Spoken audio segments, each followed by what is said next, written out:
Good afternoon. Welcome to UMed TV. My name is Kemal Erkan. I'm the chairman of United Medical ACO.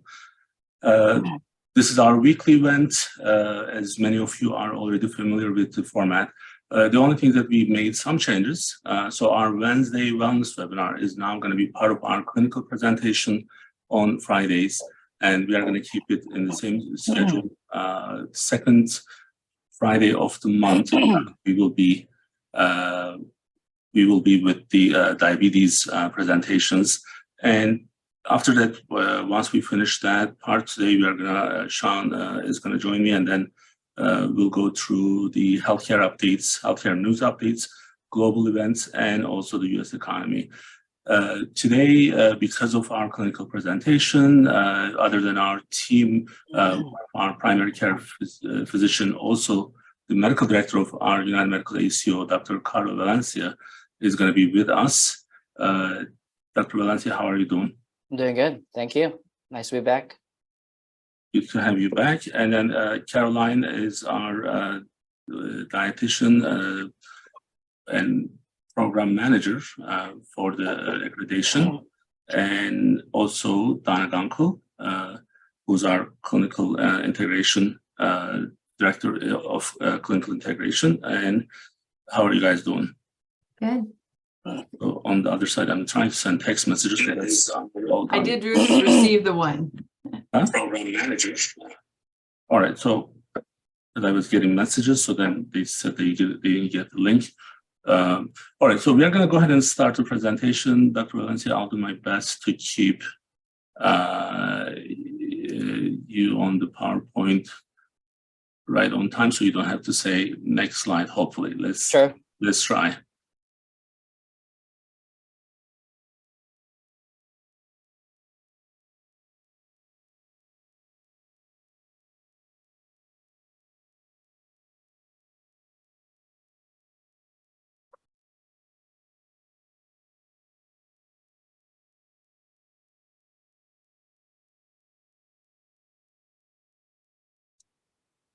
Are you guys able to see the screen? Mm-hmm. All right. So we're pretty much we're going to discuss about managing diabetes during sick days, which will include how to prepare for it, and then eventually we're going to talk about some of the indications for going to the hospital. So with diabetes, it can be particularly difficult to control the sugar, basically because of two reasons. One is when you're sick, sometimes you have decreased oral intake, and it can potentially cause hypoglycemia. On the other hand, illnesses such as colds or flu can actually increase your stress hormones, and in turn can increase your blood glucose levels. So what exactly is hypoglycemia? So I think we had a separate webinar, I believe a couple of years ago, but it's what is it exactly? So hypoglycemia is a condition when the blood sugar level becomes dangerously low, usually when the sugar is less than 70 milligrams per deciliter. And some of the symptoms include sweating, shaking, chills, being lightheadedness, weakness, sometimes palpitations, blurry vision. In some patients, they may complain of feeling of tingling sensation of the lips, tongue, and the cheeks. On the other end of the spectrum, when your sugar is high, you can develop a condition called diabetic ketoacidosis, or DKA. So this usually occurs when the body becomes, or they don't have enough insulin to cope up with the high glucose levels. So they end up breaking up some other sources of sugar, which includes fats. And one of the byproducts of these breakdown is ketones, which can be detrimental for your body. Some of the signs and symptoms of DKA may include high glucose levels, as I've mentioned, high ketones, increased thirst, dry mouth,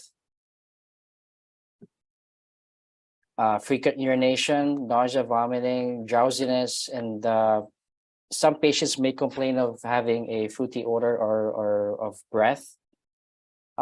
Most of these patients, they end up getting admitted in the hospital because they can be very fatal. In some cases, it can lead to death if you don't, if you're not able to cope up with the demands of the disease. So most of the time, they get admitted in a step down unit, which is like a one level down below ICU.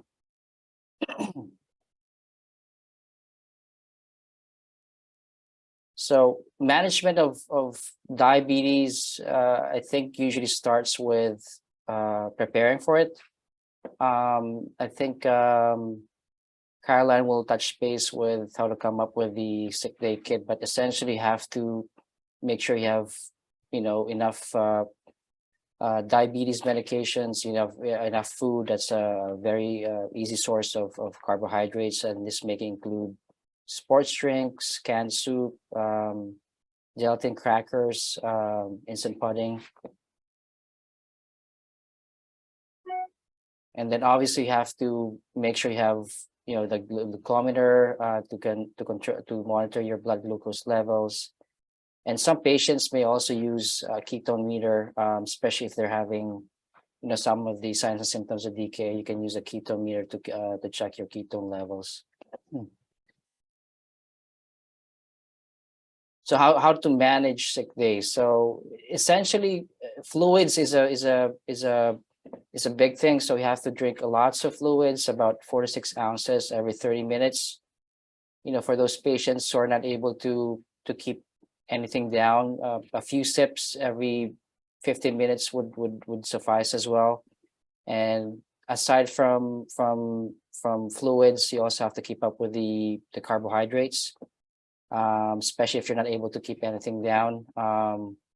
Also important to note that we usually recommend patients to take in their regular diabetes medications unless otherwise directed by their physician. So there might be some patients who we have to adjust some of the medications.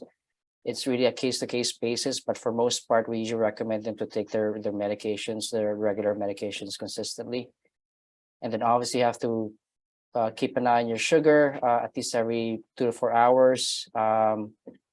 For those patients with hypoglycemic symptoms, there is a 15-15 rule, which I think we may have discussed previously. So essentially what this means is if you have signs and symptoms of hypoglycemia, you can take in 15 grams of carbs, and then you have to wait for 15 minutes, check your sugar levels again. If they're still low, then you have to repeat the whole process again until you get your sugar above 70 milligrams per deciliter.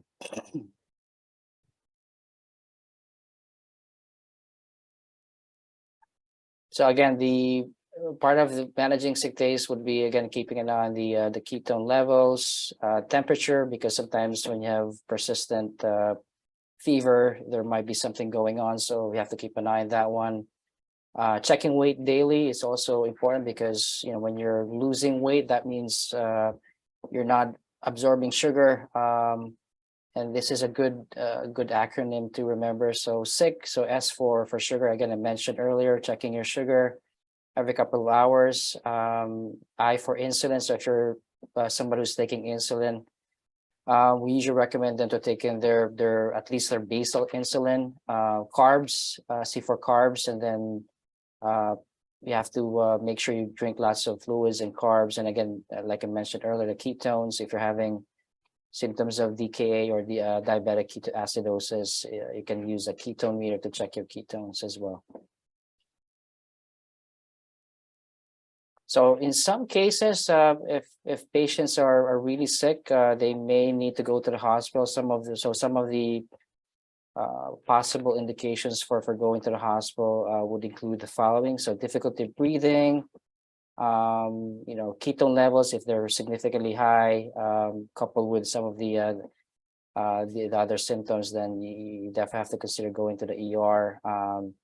And then intractable vomiting, or for those patients who are unable to keep anything down, especially if it's been going on for about 24 hours, then we usually recommend them to go to the hospital, at least to, to get some fluids. And then obviously if your sugar is persistently low, like less than 60 milligrams per deciliter, then we sometimes advise patients to go to the ER. Persistent vomiting, like I mentioned, and then severe diarrhea, especially for a long period of time, more than 6 hours, can increase your risk of having dehydration. So for these types of symptoms, we do recommend patients to go to the ER. And then again, increased sleepiness and then persistent fever, you may want to consider sending the patients to the hospital. And I think Caroline will touch base, or will actually discuss about what to put in the sick day kit. Awesome, thank you. So we never know when we're going to get sick, and we want to be prepared for it because it could hit anytime. Sometimes we can prepare for it if people around us have been sick, but it's good to have things on hand. So we're going to talk about how to create our sick kit, what to put in it, and even some kind of nutrient values to pay attention to with certain types of sickness. So our sick day kit, you kind of want to have either a basket or a box that you can put really shelf stable things in. So like a soda, we like regular soda and a diet soda, or diet juice, regular juice, just because you want something to help treat that hypoglycemia. You want something to bring up your sugar pretty quickly, but you also want something to drink throughout the day, because sometimes you really want to keep your sugar in a stable level. So we want both sugar-filled beverages and your regular non-sugar-filled beverages too. Also some things like some Jell-O, soup that's ready to go, crackers, applesauce, things that really settle in the stomach well, but can be stored for a pretty decent amount of time. In this picture, you'll also see that there's like a glucerna. So that is great to have, like a protein shake that's shelf stable. So if you really can't either get up and prepare something, you just can't hold things down, it's really nice to be able to have that quick nutrients for you. So you can keep that on hand as well. But you also, Dr. Valencia mentioned keeping medical supplies. So having some diabetes medication, even like a week's worth, stored up in your sick kit, ready to go, having glucose tabs or gel, even having over-the-counter medicine, because sometimes when you're sick, you just need it really fast. So keeping that in mind when you're building your sick kit. We'll talk a little bit about kind of guidelines. So on the next slide, there is some guidelines on, oh, could you go back one more slide? Sorry. Perfect. So drinking plenty of fluids, Dr. Valencia mentioned kind of how much to drink, how often. We want to keep going for having clear liquids kind of flushing through your system at all times to stay well hydrated, because your nutrient needs really go up when you're sick. Small portions, especially of the sugar-filled beverages. So we want to make sure, even if you are drinking a regular soda, if you can't get in regular food to get your sugars up, that you do it in small amounts, like 4 ounces at a time at most, just because we don't want you to have a hyperglycemic episode where your blood sugar is shooting up. So if you can't eat meals, sticking to things that are really easily digested, like unsweetened applesauce, half a cup of fruit juice. Basically, we just want to try to keep your sugars as stable as possible. Small sips of clear fluids, sports drinks, teas, and broths if you're vomiting. And 1 to 2 tablespoons every 30 minutes, kind of going with the flow as much as you can tolerate, but not too much, staying away from the fizzy stuff. And as always, you could always contact your healthcare provider or dietitian if you really need extra guidance on what specific foods to eat during that time. But even so there's specific, all different kinds of sicknesses, but especially with COVID-19, there are specific nutrition guidelines for COVID-19. So especially because it affects everyone differently, we want to make sure that you're meeting those needs just so we can kind of speed up the recovery process. So for fluids, it's actually about 3 liters of fluid is recommended per day. There's been some really good research out there that good fluid and nutrition during COVID-19 recovery actually speeds up your recovery. So 3 liters of fluid per day, that could be clear, that could be, you're drinking a protein shake that still adds to that fluid intake. About 2,000 to 2,500 calories, depending on the patient. especially with a fever. When you have a fever, your nutrition needs are elevated because you're trying to fight off something. So you want to make sure that you're getting a good nutrient-packed diet if you can. And then protein as well. It's usually a little elevated at 75 to 100 grams per day. So picking protein-filled drinks, protein-filled snacks. Really, if you're not feeling hungry during the day, those small frequent snacks are going to be really great for meeting your nutrition needs when you don't feel you intake a lot. Maybe like 6 small snacks a day, 2 to 3 hours, having something, even just nibbling on something if you're not feeling hungry enough for that. So eat small amounts frequently, keeping an eye on the timing of things, and just prioritize those fluids. And on the next slide, we actually have some examples of some carbohydrates. What do they look like? If we need to get 50 grams every 3 to 4 hours, if we can't keep food down or we're not hungry, what are we going to choose? So these are just some examples of 15 gram carbohydrate choices. So for every 3 to 4 hours, maybe doing some combinations of these easily settable ones in your stomach. So saltines for 15 grams, maybe add a Jello for 15 grams, and then you could even add some Gatorade on top of that. About a cup of that would be 15 grams. So you're close to that 45-50 range. So we have a couple choices if you're getting that 50 gram every 3 to 4 hours to maintain your blood sugar. Vice versa, if you're doing 15 grams for that 15-15 rule, if your blood sugar is really low, these are some really quick grab, simple carbohydrates. Because we want something super easily digestible, very quickly digestible, so your blood sugar comes up. But we want to make sure we don't go over 15 grams. If we go, 45 grams when we have a low blood sugar, that could cause a blood sugar spike. So we don't want you to go from low to high really fast, because that's pretty stressful on your body as well. So sticking to a 4-ounce cup of juice, 4-ounce cup of regular soda, keeping those on hand. Those are your quick grabs. Even glucose tabs, have those always available in your sick kit, just so we can take care of that if needed. So I always love to include recipes because we're big foodies over here. But since we kind of stress that nutrient density while you're sick, this is a great recipe if you want something light on your stomach, because you can customize it based on your preference and based on your mood. But this has got a really rich source of whole grains, vitamins, minerals. It's pretty gentle depending on, flavorings you add. If you add, peanut butter, or you could add chia seeds, you could really make it whatever you want. But it's a really great form of carbohydrate because it's long lasting and it's not going to spike your blood sugar as fast. So this is something you would eat in that 3 to 4 hour period, not something you would eat quickly to kind of raise your blood sugar. It's more of a sustainable breakdown. So for example, your half a cup of rolled oats is 27 grams. If you add a half a cup of milk, that's about 32 grams of carb. 15 grams of fruit, which is about a half a cup, would get you about 47 to 50 grams total. So that would be a really sustainable option for you to have while you're recovering from being sick. You could even throw in some like Greek yogurt on that, or some regular yogurt, just to add some probiotics if you're still trying to just heal your gut from being sick. So this is a good recovery food too, if you're just trying to get over being sick. So, Caroline, I thought we agreed on the yogurt issue. Did we not? Oh, the Turkish yogurt. I'm sorry. Yes. So whatever yogurt you prefer, they all have good sources of probiotics. But the best one is the Turkish one, right? I will agree with you on that one. And then we have a fan favorite. We have chicken noodle soup, a homemade variety, but any variety is really fine. But just for a reference, like a cup of noodles is about 40 grams of carbohydrate. So that's a really good source to be able to have as a sustainable option, sustainable breakdown. Add some veggies. This is really gentle if you want to do a little less, a little more. And you can control the spices. So I know when I have the cold, I want to have like cayenne pepper in there to kind of open up my nasal passages. You probably don't want that if you have some kind of stomach issue going on. So you can customize it.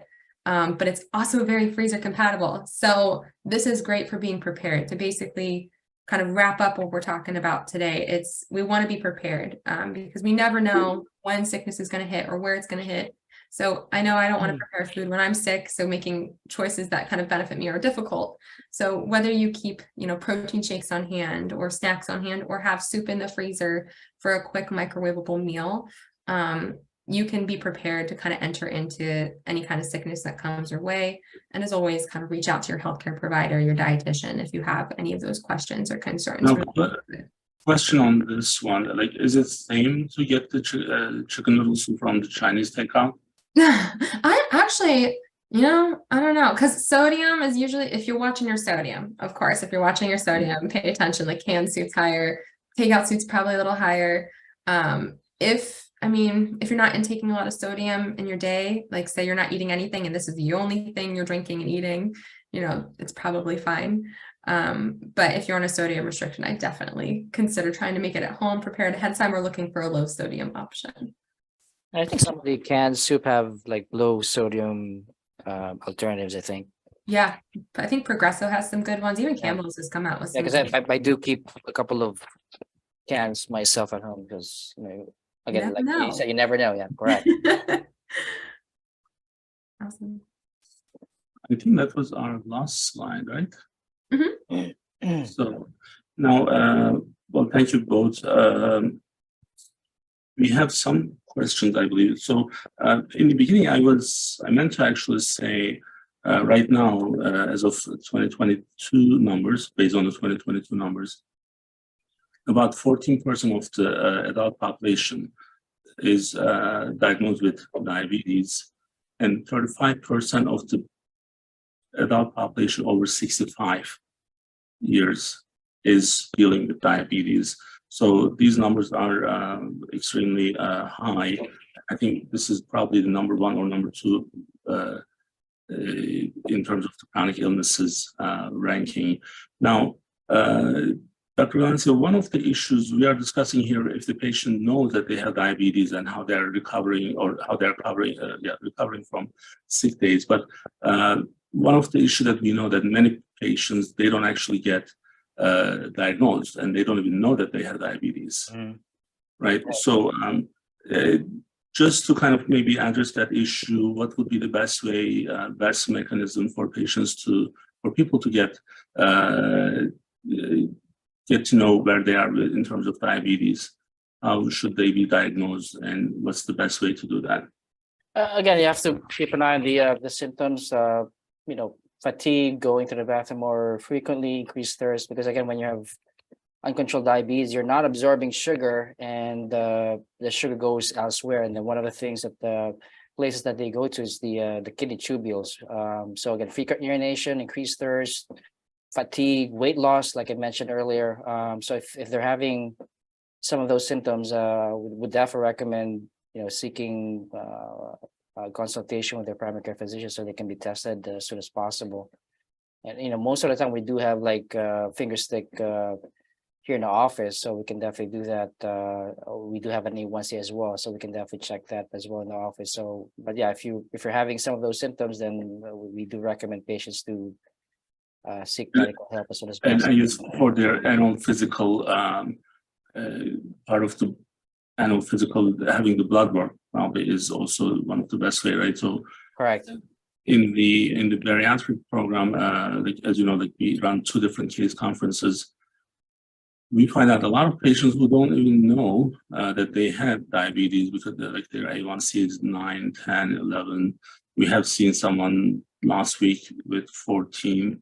It doesn't happen, but I still see, but that patient is not under any treatment, which is kind of scary. So this makes the prevention the main kind of focus. So we want to make sure that our patients do follow the primary care's instructions, get their annual physical, get their blood work done in a timely manner, so that we would be able to diagnose those a lot earlier than if it's going to become like more complex and more complicated later on if it's not treated. So because this is a disease where we may not be able to cure this disease, but we are able to control it. And that's pretty straightforward. So hopefully patients are understanding the difference between prevention and not following through the doctor's order. Right.